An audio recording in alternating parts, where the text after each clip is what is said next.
Morning. We've been talking a lot about fear lately, about how the fear that we feel often during a pandemic when routines have been, when there's upheaval in our routines, our reference points are diminished, that we feel at a loss, and we feel like perhaps we don't know where we're going. So this fear that we feel can often paralyze us, where we don't know the next step to take. We're not sure what our lives look like going forward. Some of this is bigger than life, bigger than our own decisions.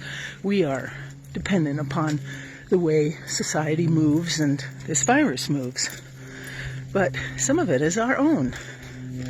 It's a response to these limitations. And when the fear strikes, when we feel paralyzed, when we feel like we don't know where we're going, it can be a very frightening situation. There's a story in Scripture about a man who was truly paralyzed, couldn't get his legs to work. He was born that way. And he hears about this great healer, this great preacher that's come to town.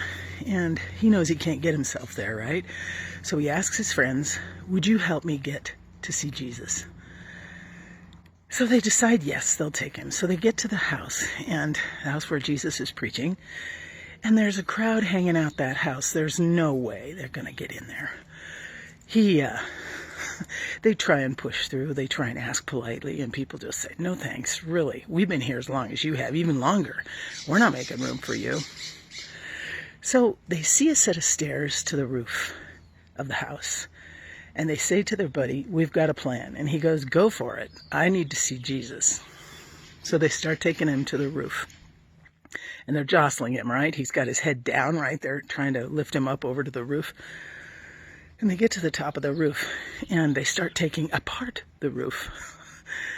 And, I mean, it's an amazing Hollywood scene, if you think about it. You know, from underneath, there's a brand new skylight that erupts into this home, and dust motes are falling down, and bits of palm leaf and roof debris, and a shaft of light comes down right in front of Jesus, of course, right? And they lower their buddy down through a hole in the roof. There's no obstacle to what they won't do for him. And he lies there in front of Jesus on his hammock or on his stretcher. And people are a little put out, but they're also really amazed. Look at the lengths he'll go to be healed, to not be paralyzed anymore. Jesus responds to him with love, and not just forgives his sins, because in those days, disabilities were equated with sinfulness, right? The physical manifestation of a sinfulness of the individual or of their parents. He doesn't just heal him of his sins, because that was important to the Jews. But he also heals him from his paralysis.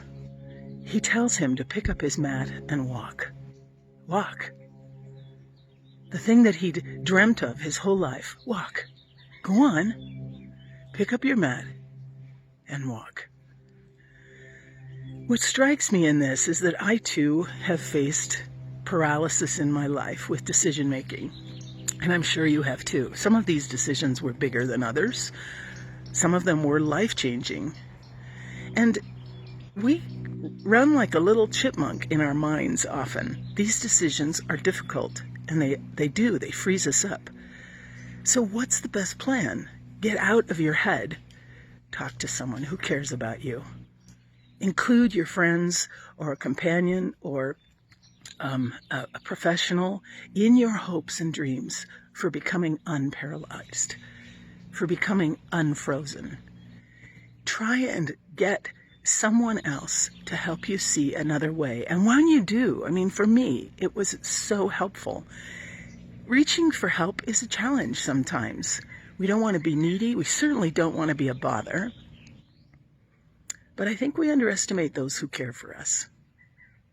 Believe in their compassion and their love for you, even their ability to help and to see another way. And trust yourself and your fears to someone else.